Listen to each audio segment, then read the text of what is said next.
ইতিহাস বড় নির্মম।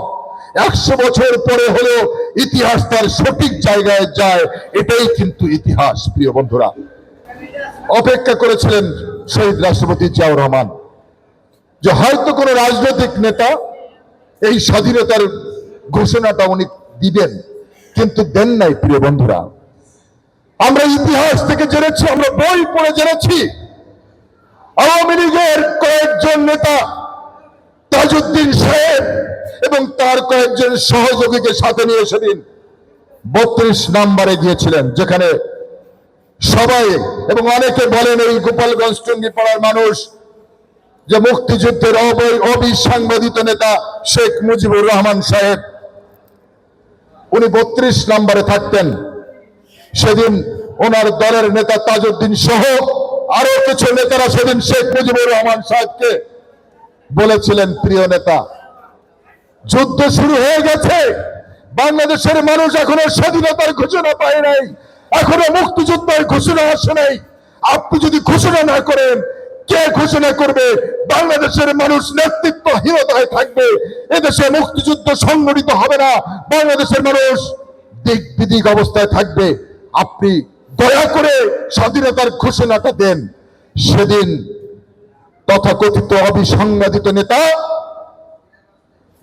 বাংলাদেশের স্বাধীনতার ঘোষণা না দিয়ে বলেছিলেন, তোমরা আমাকে ফাঁসির কাস্টে ঝোলাতে চাও, তোমরা আমাকে আমার ফাঁসি দেখতে চাও, আমাকে রাষ্ট্রদ্রোহ মামলা খাওয়াতে চাও, আমি এই কাজটা করব না। আমরা বই পড়ে জেনেছি, আপনারা বই পড়বেন, জানবেন আমি মিথ্যা বলছি না, সত্য বলছি। সেদিন তাজউদ্দিন সাহেব বলেছিলেন, ঠিক আছে নেতা, স্বাধীনতার ঘোষণা আপনি দিবেন না, ওকে, কিন্তু আপনি আন্ডারগ্রাউন্ডে চলে যান, আপনি পাকিস্তানি সেনাবাহিনীর কাছে আপনি আত্মসমর্পণ করবেন না, কারণ আপনি যদি আত্মসমর্পণ করেন এদেশের মুক্তিযুদ্ধ পরিচালিত হবে কিভাবে? আপনি এই কাজটা করবেন না, আপনি আন্ডারগ্রাউন্ডে চলে যান, সেখান থেকে নেতৃত্ব দিবেন এই জাতির মুক্তির জন্য। কিন্তু সেদিন তাজউদ্দিন সাহেবের মিথ্যা যে আহ্বান, সে আহ্বানের সাড়া না দিয়ে স্বেচ্ছায় কারাবরণ করেছিলেন সেই নেতা। আর একদিকে একজন মেজর, একজন দেশপ্রেমিক সেনা অফিসার নিজের জীবনের মায়া ত্যাগ করে স্ত্রী সন্তানের কথা ভুলে গিয়ে পাকিস্তান সেনাবাহিনীর বিরুদ্ধে, পাকিস্তান সরকারের বিরুদ্ধে বিদ্রোহ ঘোষণা করে নিজে ক্যান্টনমেন্ট থেকে বের হয়ে আসলেন। প্রিয় বন্ধুরা, যখন বাংলাদেশের কোন রাজনৈতিক নেতারা ঘোষণা দিলেন না, অপেক্ষার পর অপেক্ষা, তখন 26 তারিখে জিয়াউর রহমান বাধ্য হয়েছিলেন বাংলাদেশের স্বাধীনতা ঘোষণা করার জন্য। সেদিন চট্টগ্রাম কালুরঘাট বেতার কেন্দ্র থেকে আমার আদর্শের জনক, মহানের স্বাধীনতার ঘোষক শহীদ রাষ্ট্রপতি জিয়াউর রহমান বাংলাদেশের স্বাধীনতা ঘোষণা করেছিলেন। এখানেই কথা, স্বাধীনতার ঘোষণা করলেন প্রথম একবার জিয়াউর রহমান, নিজের পক্ষে নিজেকে বাংলাদেশের রাষ্ট্রপতি পরিচয় দিয়ে ঘোষণা করে স্বাধীনতার ঘোষণা দিয়েছিলেন।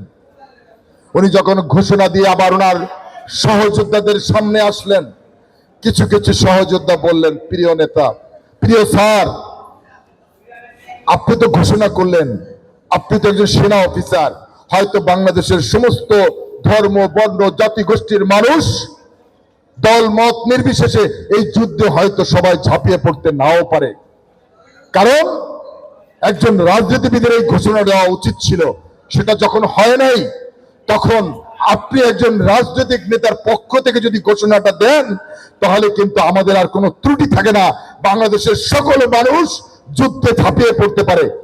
জিয়াউর রহমান ভাবলেন, ঠিক তাই তো, এটা তো একজন রাজনৈতিক দলের নেতার পক্ষেই থাকতে হবে।